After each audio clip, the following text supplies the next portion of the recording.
He's involved in FIRST, CERT, and is on the board of the Cyber Threats Alliance. He also co-hosts Security Threat Landscape, a regular program dedicated to cybersecurity. Mr. Manky gives a great deal to educating the next generation, sitting on the Computer Science Advisory Committee, meeting universities, and appearing on channels such as CNN, as well as writing in quality media such as the Wall Street Journal, all in an effort to educate. Before lunch, Mr. Manky will present case examples of next-generation intelligence sharing and collaboration between security experts and the government that have helped to mitigate the sophisticated and mounting threat of adversaries that are getting tougher to trace. Mr. Manky. Thank you, sir. Okay.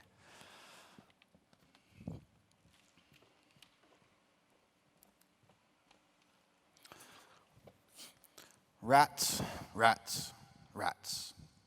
There once was a fellow of Italy who diddled the public quite prettily. These were the unintended words that appeared to an awaiting audience at the Royal Institute of London in 1903. This audience was awaiting Italian physicist Guglielmo Marconi's best achievement. This was his greatest achievement, the father of radio, credited with inventing the wireless telegraph as well. He was to send a signal from 500 kilometers away to this audience to demonstrate his achievement for a system that he claimed was secure 2 weeks earlier, publicly to the newspapers. Marconi had a highly successful ship-to-shore telegraph business. In fact, it threatened the wired telegraph business at the time. This Marconi's systems and stations were actually used in future times to receive distress signals from the RMS Titanic, as we all know. The Eastern Telegraph Company hired self-proclaimed inventor and magician Neville Maskelyne to monitor Marconi's work due to the threat that it posed on the telegraph company. So during his work, Maskelyne had discovered a flaw in Marconi's system. And 2 minutes before this demonstration to the awaiting audience in the Royal Institute of London, Maskelyne, via Morse code, transmitted that message to mock Marconi. Marconi called it scientific hooliganism.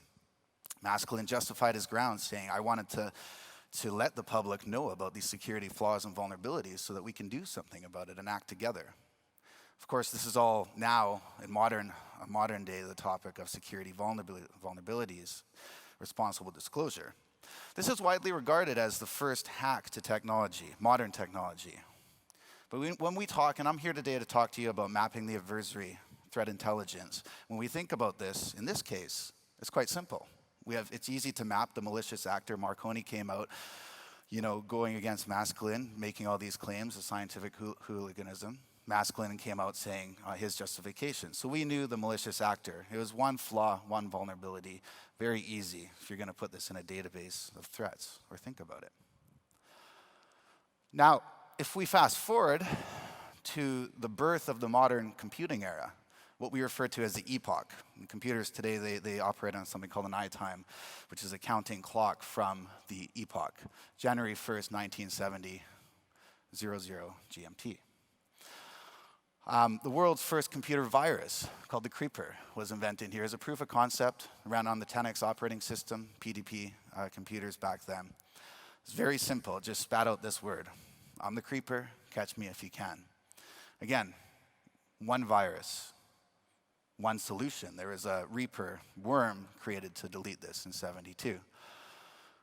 So again, we know we had one malware author, one virus, one vulnerability to map in times prior.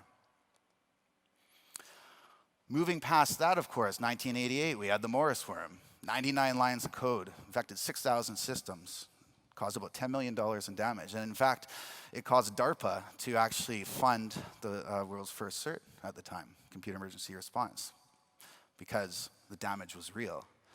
Now we're starting to get, with the Morris worm, a little more complex. We had, something that was now propagating through multiple systems. It wasn't just one system, one IP. We had 6,000 IPs, 6,000 systems, and a lot of things to map. Now fast forward to today, what's been happening, of course, we have a full-blown cybercriminal ecosystem. We've deployed a global intelligence network where we monitor threats on a real-time basis, and we're swimming with data, as I'm sure you all are as well. We see 40 billion threat events in a day we have to monitor. We're receiving 500,000 viruses in one day. We have over 300 million in our collection. And that's just on the virus level, right? Gone to IPv6, all these different hiding spaces, all these different IPs, and where do you begin to look at this? I mean, we're only seeing a slice of the pie, right? There's a lot of information out there. We're swimming with this information. So on top of that now, I'm going to get into the indicators of compromise and some success stories we've learned and how to start mapping the adversary and going really beyond what a lot of the industry is focused on today. But looking beyond everything I just talked about, viruses and malware, hacks and intrusions, IP addresses, malicious domains, things that are out there, we have the fight against cybercrime. What's the source? What's driving this? There's so many exponential issues out there. State-sponsored attacks for sure, but you have this growing, living underground ecosystem of affiliate programs. People get paid, middlemen, crime as a service. They're getting paid handsomely, up to $100,000 US or more a month for these botnet, 100,000 systems that they're infecting. And you're introducing so many more people that is really masking the true source of the operator, right? And that's the problem in the industry today. We're not going after the source.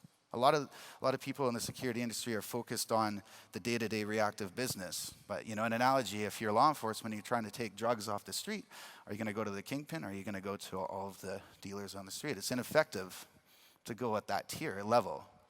And really that's the goal here, is we want to move up in that fight against cybercrime to really truly start mapping the source, taking down the source, and putting the world at more ease.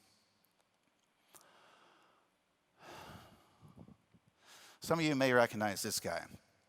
1666, Sir Isaac Newton made a very important discovery. This was critical at the time. So what he did was discover, he was the first to split light. He created the prism.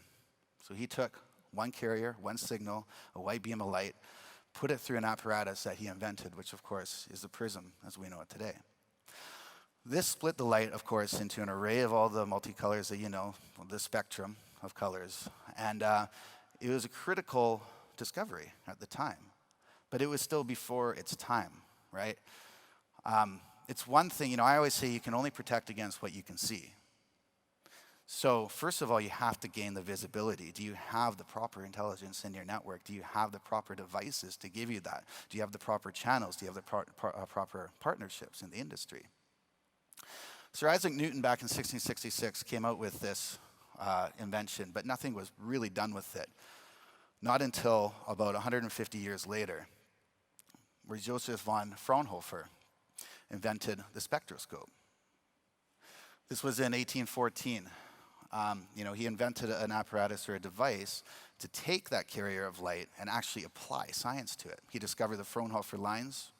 It's been credited to a lot of advances in astrophysics today. Any of you had a Sony Walkman before? So the Sony Walkman, of course, playing analog data, analog music on a cassette player. Devices further moved on to MP3. So it's even past Fraunhofer's time. The Fraunhofer Society of Europe is now Europe's largest applied research institution.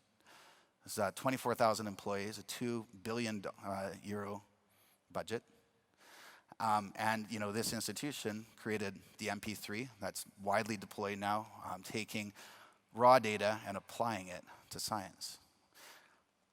And so there's a lot of analogies that can be played to what we need to do with threat intelligence. I call it actionable threat intelligence. Everybody is swimming with data, with logs, all this intelligence all over the place, but how do you deal with it? How do you actually apply it to security controls and make it actionable? Get some traction off of it. I mean, ladies and gentlemen, if we don't do that, we're just going to be swimming and drowning, really, in this information. So similar to Isaac Newton and Joseph Fraunhofer, we have platforms today that can share threat intelligence. We have data feeds. We have, shadow server, these sort of open source feeds. Of course, all the great programs that have been discussed here today. But it's also critically important to start applying that to modern security controls. Ms. Nadia Shore just talked about, how traditional security controls are not enough today. I completely agree, because we need to really start taking this intelligence, applying it to the traditional security controls and beyond. Things like sandboxing and SIMs and next generation security controls. So we really need to start taking intelligence and applying it to the modern spectrum of threats that we see out there today. So where are we wrong first? First, I want to focus on where are we wrong. I want to share some success stories of what we've done in the industry and where we can really go, where we need to go, quite frankly, without losing the war.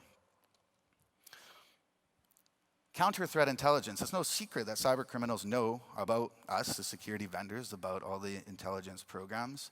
There's a lot of red herrings, but more importantly, there's a lot of evasion techniques. What is the cost to the adversary? Unfortunately, today, security controls are very focused on reactive. Again, people are just fighting the day-to-day fight. Black and white, right? Blacklist for IP reputation or web filtering. Yes, there is a time and a place, and of course we do this too, but really, because the industry as a whole is focused on this approach, it becomes a cat and mouse game, whack-a-mole, and ultimately ineffective if you're solely relying on this. But because there's such a focus on security controls here, the adversary really can get quite lazy, right? To them, the cost to avoid these sorts of technology is simple, right? They get 100,000 infected machines, they keep switching IP addresses, they'll go and register 20,000, 50,000 different domains in a day.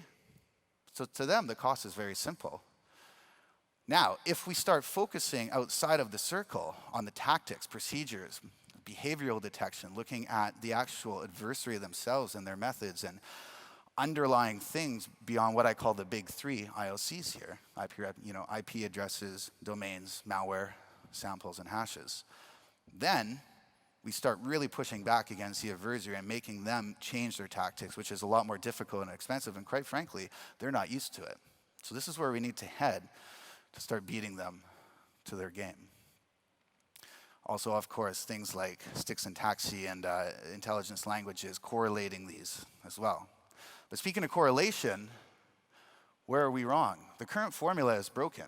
Again, the big three IOCs, this is where everybody starts: IP addresses, URIs, domains, right? And malwares, samples, and hashes. Most of your SIMs, most threat intelligence platforms or programs, yes, today they may be capable to go beyond that, but at the heart and soul, typically they're just sharing this sort of information, which is good. We need that. We need to start there. But the problem is that there's limited correlation. You only have three categories you can correlate. You can say, right, I saw this malware on this IP at this time, or this IP resolved to this domain at this time. Let's put it into those controls. But again, you're in that circle, on that small area that's very easy for the adversary to play with you, right? To hop out, and by the time you're protecting, it's too late. The second problem is that there's limited protection, of course. You only have 3 layers to start applying protection, again. And because of that, you really can't predictably or accurately map the attacker, the adversary. It's very difficult, and that's the problem in the industry. That's the problem we're facing today. Languages like Cybox and stick syntachy, great. This is where we need to head. They can, the next step is to take these and start wrapping it into those languages to correlate. But again, we need to start moving beyond that. Second problem in the industry is that we have segmented intelligence. I've seen a couple talks today. I've heard a couple of keywords, which I'm going to reemphasize here. Cross-domain, cross-sector intelligence. Critically important. The industry as a whole relies typically on ISACs, information sharing analysis centers. They're very vertical focused. FSISAC, a great group, right? Financial services focused. So you have RELA, the retail space, ESISAC, energy sector, ICS, right? Industrial control, these ends. But in reality, what happens is if you have an attacker that hits, say, a retail outlet, they're coming from their malicious attack center. They're just going for data, trying to hack. And it could be a shared attack center, right? 2 days later, that same malicious actor, same malicious center is used to hit a bank or a financial service institution or somewhere at the government. That's a shared indicator of compromise, but unfortunately, industry right now, it's only shared within the retail space in this example. There's a delay, possibly not even getting it to that financial vertical. So we need to really move beyond the ISACs. And this is something we've been doing at Fortinet and the Cyber Threat Alliance, which I'll discuss. to really make it cross-sector, truly. This is important, right? I mean, we need to get just not the one shared slice of the pie, but the whole picture that we can look at. And of course, integrate that into all the different certs. You don't want to just play with ICS cert, but it's good to have things like Cert EU first, all these different certs, to be able to respond to the information. Going back to what I talked about earlier, this is like Isaac Newton and Fraunhofer, right? Taking that intelligence that's shared on the ISACs and then applying it. Actionable threat intelligence, doing something with it. So what we've been doing is really connecting those two. And this is something from the vendor side that we're really trying to do, is digest all of that intelligence cross-sector and apply it to security controls. That's our version of a CERT, right? Hardening the infrastructure of the nation, the areas that we can deploy protection for those IOCs. And that's one valid approach, and quite frankly, a success story that we've had. Cyber Threat Alliance, this has been a project we started over a year ago, May of 2014. I'm on the board there, and what we've done is basically taken, this is an unprecedented thing in the industry. This is an alliance between the vendors, security vendors. 4 core vendors, Fortinet, McAfee Intel, Symantec, and Palo Alto. And what we've done is, we sat down, we started, and we looked at things like, okay, what can we do that's something truly going to be beneficial to the industry as a whole? We started just trying to share unique malware samples. Everybody does that. The vendors have actually done that for, well over the course of 15 years in the industry. That's standard to share malware samples and so forth. But what we wanted to do is move beyond that.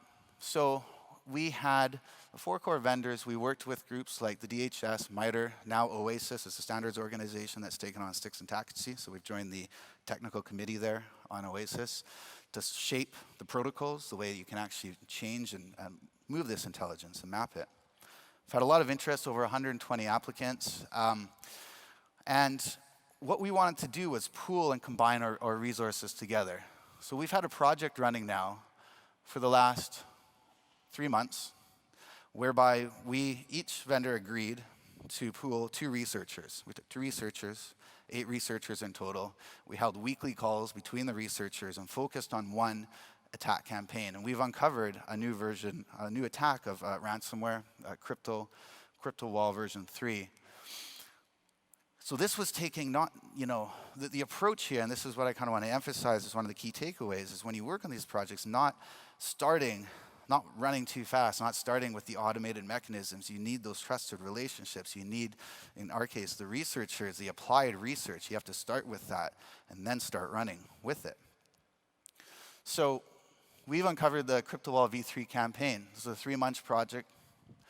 We have a shared directory. What we did is we had 8 researchers on weekly calls.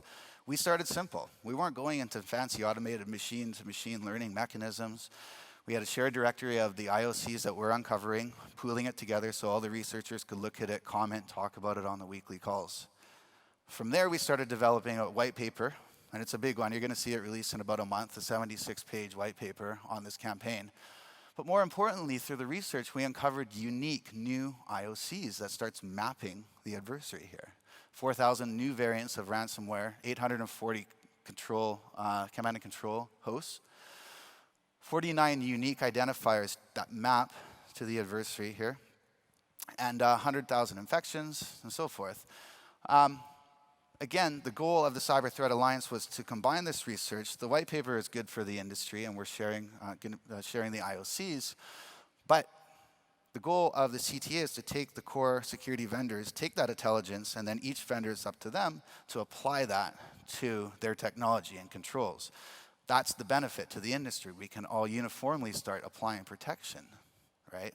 And it's been a very successful case. I mean, otherwise, without this focus or research, we would not have uncovered this and progressed any further.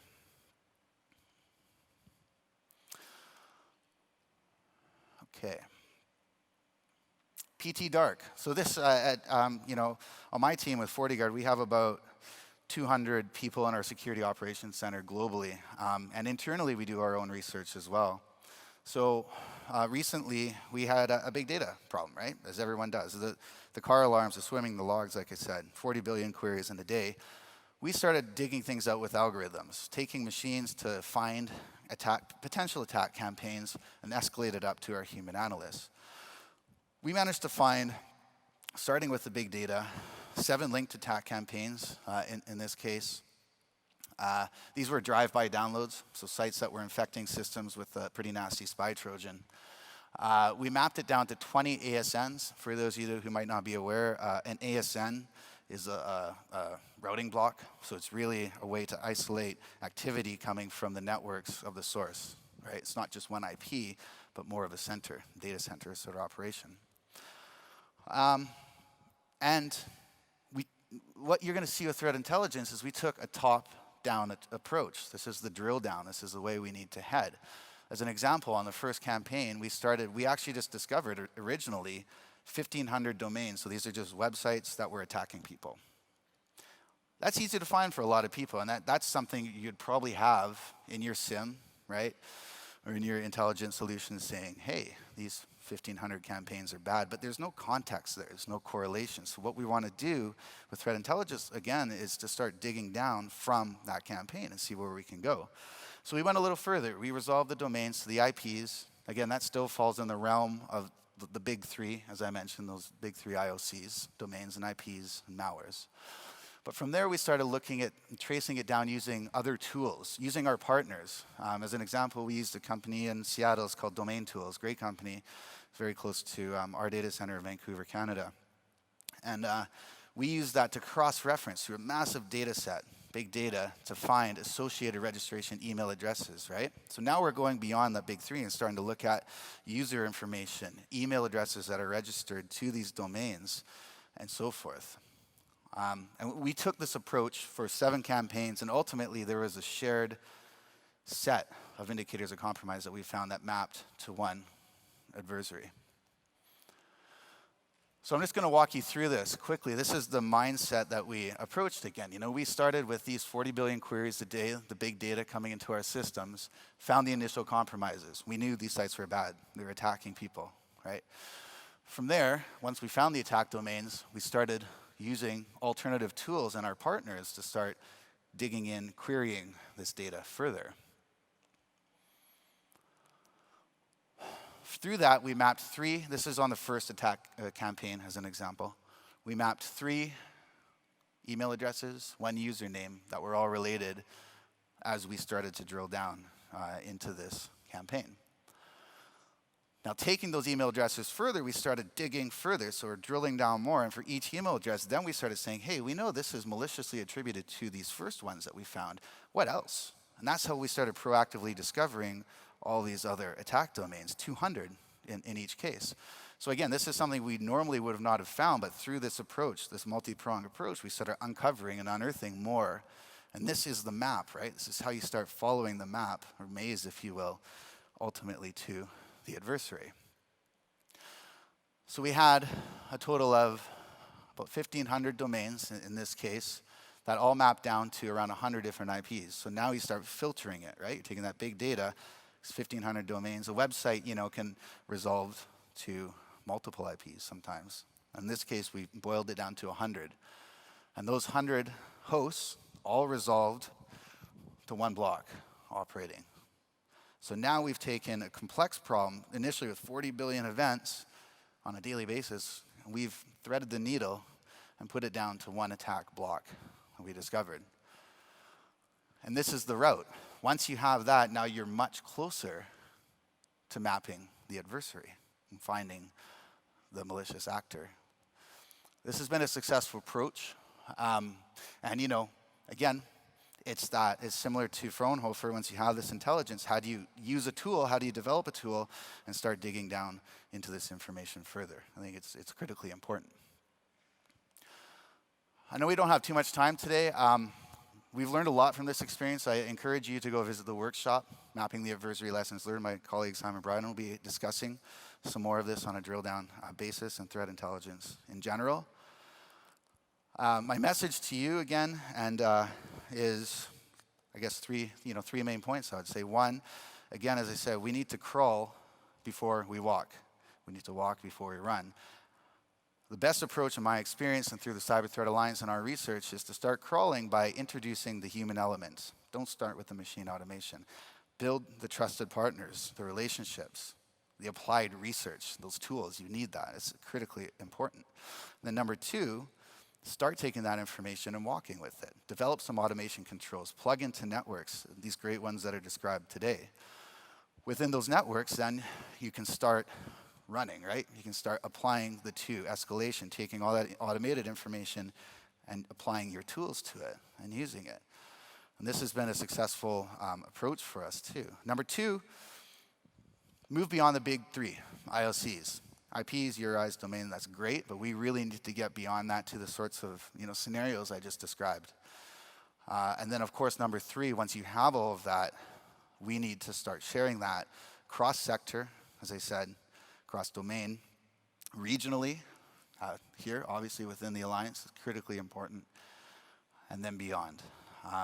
And that's going to be the best way, in my point of view, to start really fighting. I mean, cybercrime has no borders. We can't win this war alone. We need to do this as allies together. Ladies and gentlemen, it's been my absolute pleasure talking to you today, and an honor, and I really thank you for your time. Thank you. Derek, thank you.